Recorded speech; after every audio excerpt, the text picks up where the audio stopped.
Yang ketiga ini penting sekali. Mari kita lihat lagi Matius pasal yang ke-10 tadi. Matius 10 ayat 40 sampai dengan ayat yang ke-42. Barang siapa menyambut kamu, ia menyambut aku, dan barang siapa menyambut aku, ia menyambut dia yang mengutus aku. Barang siapa menyambut seorang nabi sebagai apa? Nabi, ia akan menerima upah nabi. Dan barang siapa menyambut seorang benar sebagai orang benar, ia akan menerima upah orang benar. Dan barang siapa memberi air sejuk secangkir saja pun kepada salah seorang yang kecil ini, karena ia muridku, aku berkata kepadamu, sesungguhnya ia tidak akan kehilangan upahnya daripadanya. Nah, saudara perhatikan baik-baik. Faktor ketiga, faktor pertama, kita harus punya hati yang haus dan lapar akan Tuhan. Yang kedua, hati yang lurus dan tidak bengkok di hadapan Tuhan.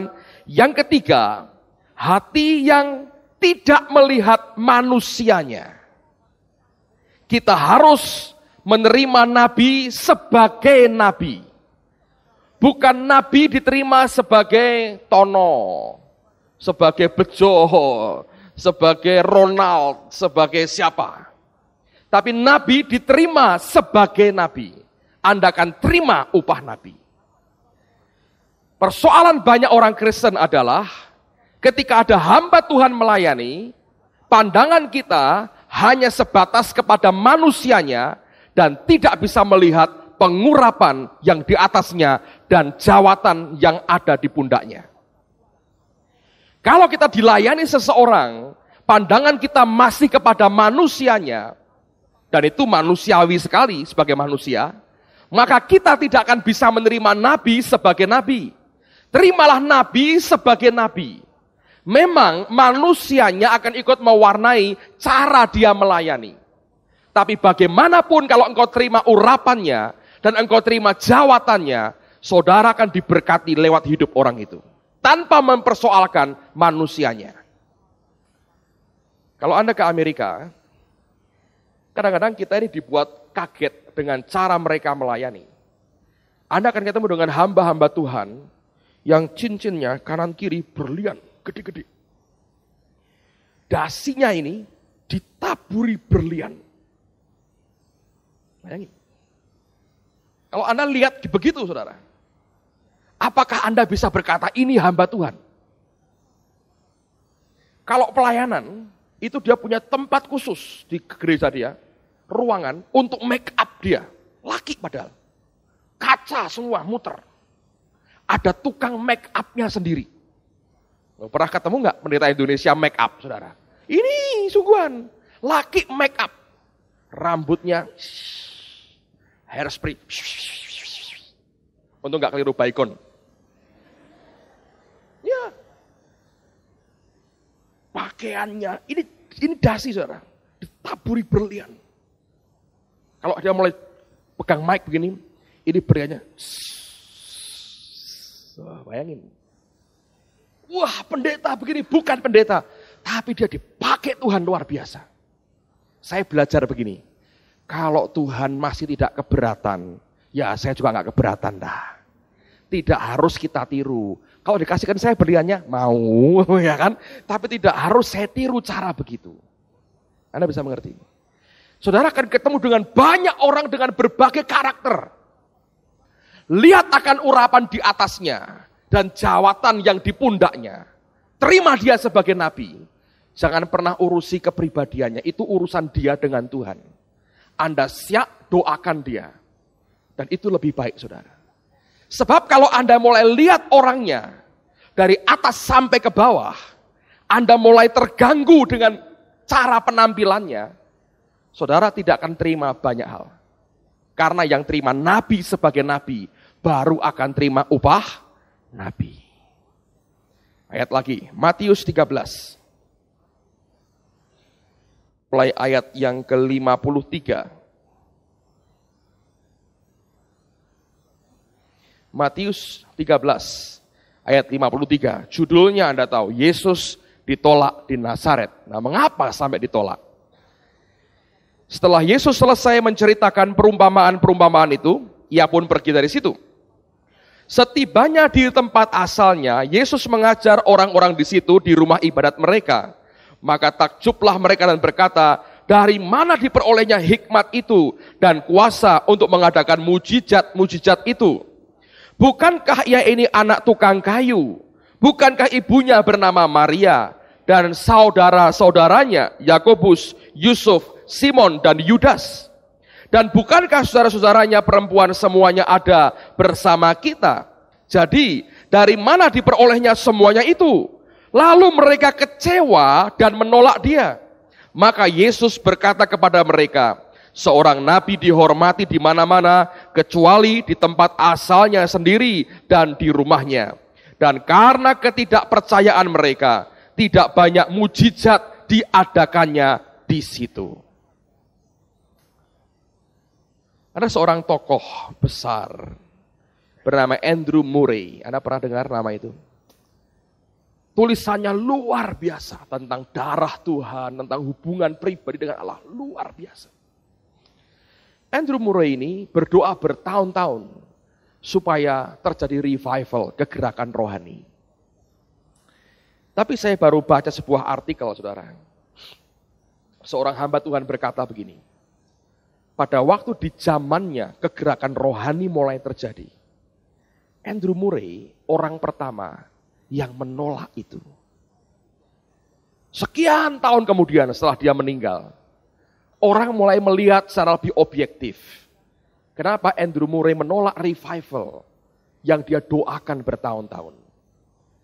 Sebab dia melihat bungkusnya yang tidak sesuai dengan yang ada di pikirannya. Orang besar seperti Andrew Murray bisa slip dan jatuh, saudara. Kalau saudara berdoa minta revival, kegerakan rohani. Sekarang lagunya banyak, revival, revival. Semua mau revival.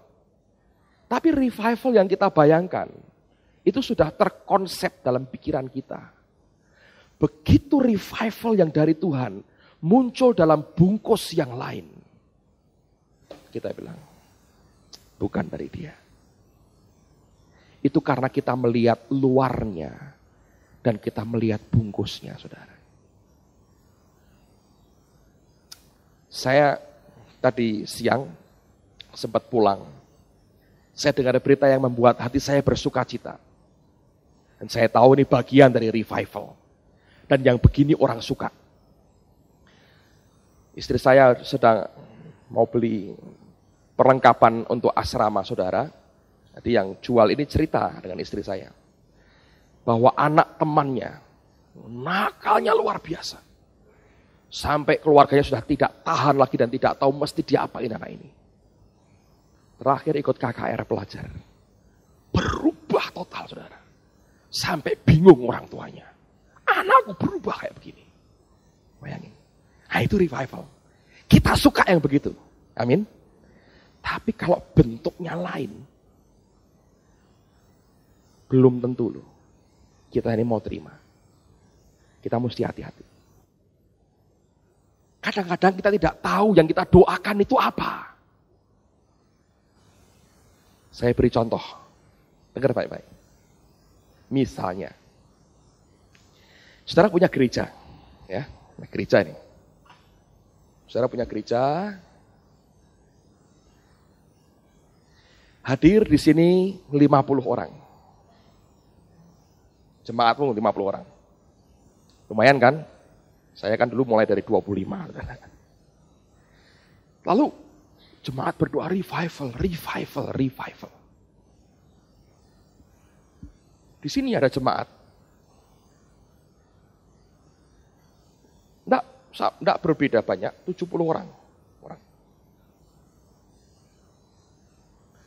Mereka juga sembahyang, revival, revival, revival. Mereka nyanyi revival, revival, revival. Tapi, lihat apa yang terjadi. Suatu hari, karena Allah tuh melihat hati. Teriakannya sama, mintanya sama, revival. Nah di sini tuh pendetanya ini ada pendetanya ya. Ini juga ada kan pendetanya. Tuhan lihat hati. Dan orang ini mengalami pembaharuan roh Tuhan luar biasa. Dan tiba-tiba Allah beri revival. Dan api kegerakan rohani itu mulai menjalar di sini. Luar biasa. Apa yang terjadi? Revival, dia teriak, revival. Tiba-tiba, ini pada pindah ke sini, saudara. Pendetanya sendirian, revival. Loh kok habis? Dia bilang, setan itu. Bukan dari Tuhan. Bisa nggak terjadi, saudara? Bisa. Supaya nggak begini gimana, Pak? Pakai doktrin hati makanya, saudara.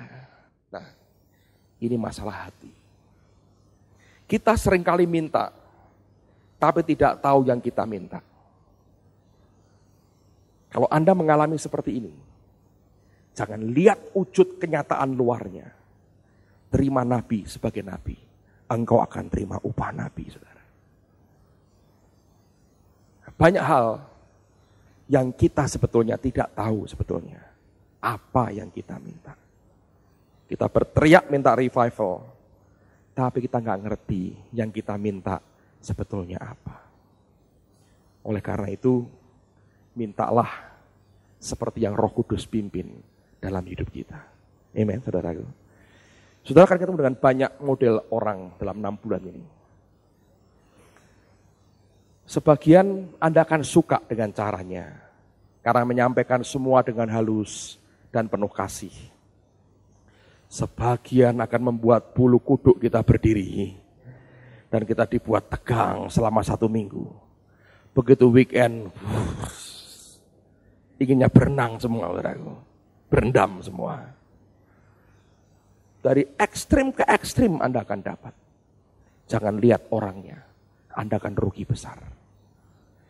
Dan saya jamin, saudara, orang yang paling kamu cintai nanti kelak, setelah 6 bulan, justru orang yang biasanya pertama-tama kamu benci banget, saudara. Yang ini aku gak suka. 2-3 session pertama, engkau berkata, cari alasan apa ya untuk pulang ya weekend ini. Tapi ketika semuanya selesai, engkau tahu, ini yang benar dari Tuhan. Karena untuk hidupmu, Tuhan tahu yang mana yang paling tepat untuk kita.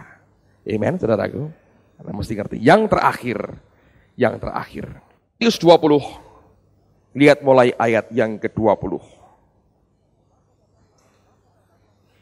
Maka datanglah ibu anak-anak Zebedeus serta anak-anaknya itu kepada Yesus, lalu sujud di hadapannya untuk meminta sesuatu kepadanya. Jadi ini anak-anak mami, saudara ya, yang suruh maju maminya, anaknya ngekor di belakangnya. Kata Yesus, apa yang kau kehendaki? Jawabnya, berilah perintah supaya kedua anakku ini boleh duduk kelak di dalam kerajaanmu, yang seorang di sebelah kananmu dan yang seorang lagi di sebelah kirimu. Tapi Yesus menjawab katanya, kamu tidak tahu apa yang kamu minta. Dapatkah kamu meminum cawan yang harus kuminum? Kata mereka kepadanya, kami dapat. Yesus berkata kepada mereka, cawanku memang akan kamu minum. Tapi hal duduk di sebelah kananku atau di sebelah kiriku, aku tidak berhak memberikannya. Itu akan diberikan kepada orang-orang bagi siapa Bapakku telah menyediakannya. Hal yang keempat, yang terakhir adalah Anda harus belajar segala sesuatu itu ada harga yang harus dibayar. Impartasi tanpa kita dengan Tuhan bayar harganya tidak menolong banyak. Sekarang saya mau cerita ini pengalaman yang luar biasa. Waktu pertama kali tahun 92 akhir kami mengalami kegerakan rohani yang indah sekali. Saya baru pulang dari Kanada waktu itu dan Roh Tuhan melawat gereja kami, indah sekali. Saya ketemu dengan seorang teman, orang Surabaya, masih muda. Mampir ke kantor, saudara, dan kami sharing-sharing. Pada waktu itu saya cerita dengan dia apa yang saya alami. Saya ngomong begini kan dia, waduh, saya belajar lain ini, Tuhan itu kerja luar biasa. Gimana Pak katanya? Pas kebaktian, hadir Allah itu luar biasa. Dan tiba-tiba Tuhan suruh saya melakukan hal yang saya tidak suka. Apa Pak? Suruh niup dengan mic. Anda pernah ngalami gitu? Waktu saya kerjakan itu, orang-orang keplanting di jamah Tuhan di tempat masing-masing. Dan itu paling kuat terjadi di Salabintana, saudara. Itu retret dari Eklesia Cirebon, saya pembicara di situ. Pada hari itu, siang hari sebelum session penutup, itu bagian saya. Dan hadirat Allah begitu luar biasa. Itu tahun 93 ya. 93 akhir atau ya 93 akhir. Dan roh Tuhan jamah mereka, saya tiup dengan mic. Itu orang di belakang keplanting-planting, saudara. Itu luar biasa. Ini saya buktikan kepada Anda, impartasi itu bisa terjadi cuma kontak begitu. Saya ngomong, saya cerita dengan dia. Dia tanggapi dengan melotot, gitu Pak ya, begitu ya. Iya, saya bilang, luar biasa ya, luar biasa. Sorenya dia khotbah di Ungaran sini.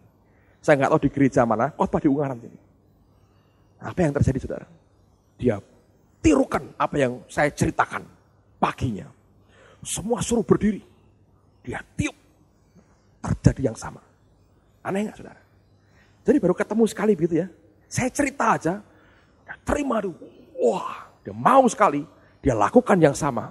Terjadi hal yang sama. Dia cerita telepon. Pak, luar biasa. Siapa? Tuhan. Amin. Saya bilang. Kenapa dia cerita? Bapak cuma cerita begitu, saya tangkap betul Pak. Saya praktekkan terjadi. Benar ya? Wah luar biasa. Senang kan saudara? Lalu dia pulang Surabaya, dia punya persekutuan. Sekarang sudah bubar persekutuannya. Dia punya persekutuan. Dan dia buat yang sama. Kebaktian suruh berdiri, dia tiup. Mendadak itu orang bertumbang saudara. Dia interlokal saya dari Surabaya. Pak, luar biasa Tuhan. Kenapa? Terjadi Pak, saya tiup. Langsung pada bergelimpangan orang-orang itu. Nah Anda harus belajar begini ya. Kita ketika usia masih muda, ingat ambisi kita itu besar. Ketika tua pun kalau tidak mengalami peremuan dari Tuhan, ambisi kita bisa mengerikan saudara. Nah dia pikir, sudah nih aku sudah dapat impartasi dari Pak Petrus Agung. Nanti aku pokoknya tiap kebaktian tiup. Minggu berikutnya dia buat itu. Seperti kekonyolan saya numpangin tangan orang, dia ikuti konyol yang sama, pakai niup saudara. Hari berikutnya ada kebaktian lagi, dia buat itu. Dia tiup saudara. Tidak satu pun jatuh. Dia ulang-ulang. Temannya bilang, itu berkarat itu mic kalau ditiupin terus katanya. Kan ribut akhirnya. Dia telepon saya, Pak kok tidak terjadi apa-apa? Ntar saya cerita pada saudara, apa masalahnya. Orang kedua, ini pendeta dari dekat Semarang sini saudara. Dekat Semarang. Waduh, dari desa Boja di Semarang. Ini bukan dari gereja kami. Di tempat kami itu kalau sore, banyak pendeta-pendeta kebaktian di tempat kami dari berbagai gereja lain saudara. Termasuk satu orang ini. Waduh, dia lihat apa yang terjadi di gereja. Dia berkata, wah saya mau praktekkan di tempat saya. Dan betul terjadi saudara. Dalam waktu 1 bulan lebih kalau nggak salah. Setiap dia numpangin tangan orang di jamah Tuhan. Dia tiup dengan mic. Orang pada berjatuhan. Sampai orang berkata, ini ada Benny Hinn dari Boja katanya. Loh hebat kan? Waduh dijuluki Benny Hinn dari Boja. Sampai akhirnya dia diundang di satu gereja di kota Demak. Kira-kira sejam dari Semarang. Enggak adalah sejam lah kurang lebih setengah jam dari Semarang, dari Demak. Tapi apa yang terjadi saudara? Jatahnya itu khotbah minggu depan gitu ya.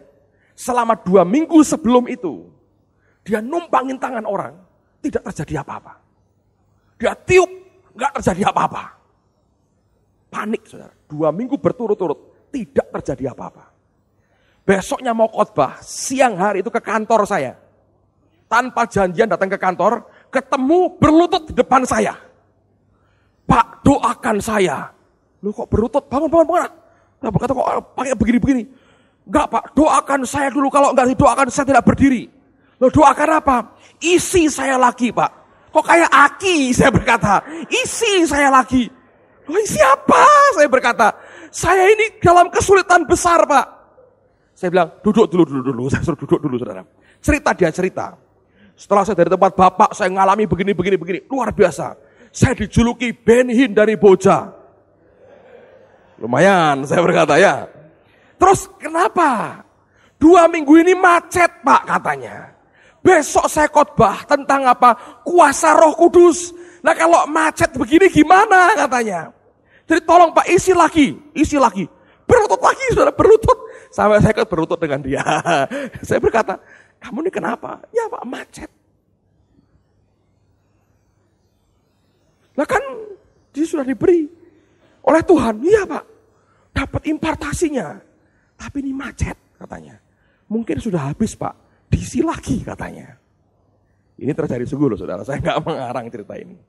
Nah, di mana persoalannya? Saya tanya dengan Tuhan, Tuhan, kenapa pada beberapa orang itu macet kayak begitu?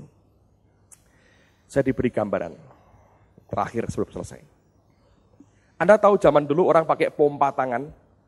Ya, tahu ya pompa tangan ya? Ini tempat saluran keluarnya, kira-kira gambarnya gini ya. Ini apa ini? Pompanya. Ini ya. Ini tanah. Lalu ini air kan saudara? Sumur ya. Terus ada apanya nih? Pipa. Masih ingat? Masih ingat ya? Merek zaman saya kecil, merek Dragon, merek apa itu, terkenal sekali. Pompa tangan. Di desa, kota kecil masih banyak sekarang. Nah, sekarang saya mau tanya pada saudara. Bagaimana caranya supaya pompa ini bisa mengeluarkan air dari sini? Hah? Dipancing kan? Dikasih apa? Air. Betul kan? Kasih air, terus air nyentuh di sini, Anda pompa. Keluar kan? Saya tanya sekarang. Kalau ininya tersumbat, Anda kasih air, pompa, bisa keluar airnya nggak? Bisa. Yang keluar air pancingan. Anda harus tahu itu. Jadi diberi air, ya kan? Tersumbat ini. Dipompa bisa keluar. Begitu air pancingannya habis, macet, saudara. Nah itu impartasi, Anda ngerti. Saya sudah sampaikan semua faktor. Faktor terakhir yang Anda tidak boleh lupa. Engkau mesti bayar harga dengan Tuhan.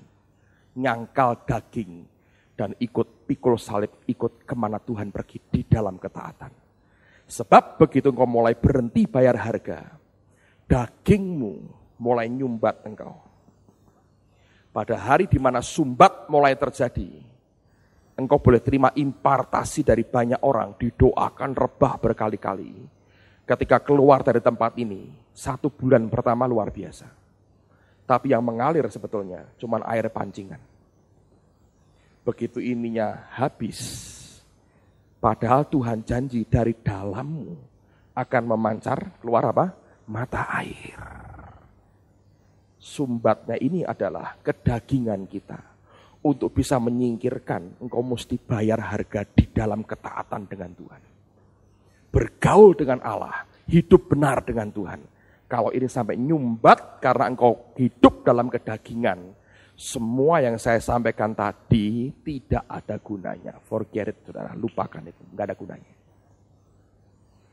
Sebab itulah saya berkata, 6 bulan ini bukan hanya engkau terima, tapi engkau belajar dengan hati. Proses kalian semua kumpul sama-sama dalam pembentukan Tuhan, jangan dianggap remeh, saudara. Engkau bisa berkata, saya titip kaset Pak di sini. Boleh. Banyak orang di luar pengen beli kaset rekaman pengajaran di sini. Baik. Tapi saya mau beritahu, tidak pernah bisa digantikan dengan apapun rencana Allah yang membuat engkau dikumpulkan di tempat ini, loh saudara. Dikumpulkannya engkau di tempat ini, engkau diajar untuk bayar harganya. Orang boleh terima firman khotbah yang sama, tapi itu tidak pernah bisa menggantikan rencana Allah atas hidupmu, membuat saluran ini. Dan itu terjadi seringkali di luar session. Ketika engkau kumpul dan engkau menghadapi semua kenyataan setiap hari dalam 6 bulan ini. Mungkin belum terasa beratnya. Engkau masuk bulan kedua, bulan ketiga, engkau akan tahu bahwa itu bagian dari proses membuat saluran sampai yang di dalam ini, mata air dalam ini bisa memancar keluar. Lalu orang beri apapun kepada saudara. Karena kita punya roh yang sama. Hamba-hamba Tuhan itu kan dari Roh Kudus. Engkau sudah ada di dalammu sebetulnya. Mereka bagiannya cuma numpangin tangan, impartasi, narik yang di dalammu. Begitu engkau lakukan kurikulum Tuhan. Yang di kurikulum staf kami semua tidak ada. Tapi saudara punya kurikulum Tuhan masing-masing untuk hidupmu. Waktu engkau kerjakan bagianmu, ini akan terjadi saudara. Waktu penjebolan breakthrough terjadi atas hidupmu, maka pompa ini akan mengalirkan sesuatu yang luar biasa atas kehidupan kita. Semua faktor yang 6 tadi sebetulnya melengkapi. Tapi yang paling utama dalam hidupmu adalah engkau harus izinkan Tuhan bongkar habis semua sumbat dalam hidupmu. Nanti engkau akan paling berterima kasih kepada hamba Tuhan yang paling bisa bongkar akan semua sumbat dalam hidupmu. Kalau itu engkau bisa pegang dalam hidupmu saudara. Saudara akan dipakai Tuhan. Semua yang engkau terima akan mengangkat kembali. Yang di dalammu akan terpancar keluar. Dan disitulah tidak ada kata macet dalam kehidupan kita. Amen saudaraku. Ingat gambar ini baik-baik. Ini gambar dari seorang artis terbesar abad ini. Namanya Yesus Kristus Tuhan. Anda ingat gambar ini? Anda tahu itu hidup kita. Kalau macet Anda tahu ada sumbat di sini. Dan disinilah saya belajar pertobatan itu anugerah. Karena membongkar semua kotoran atas hidup kita. Amen saudara. Kita berdoa sama-sama. Tuhan hambamu sudah sampaikan. Apa yang kau taruhkan di dalam hati hambamu. Untuk menyiapkan anak-anakmu menghadapi minggu ini. Dan bahkan sepanjang 6 bulan di hadapan kami. Tuhan kami akan terima banyak. Sambil engkau juga membongkar semua kotoran yang menyumbat pipa hidup kami. Dan kalau itu terjadi Tuhan, kami tahu kami bersyukur kepadamu. Impartasi kami terima. Pengudusan kami alami. Dan waktu kami sedia bayar harga dalam kerendahan hati dan ketaatan, kami akan menikmati semua yang daripadamu Tuhan.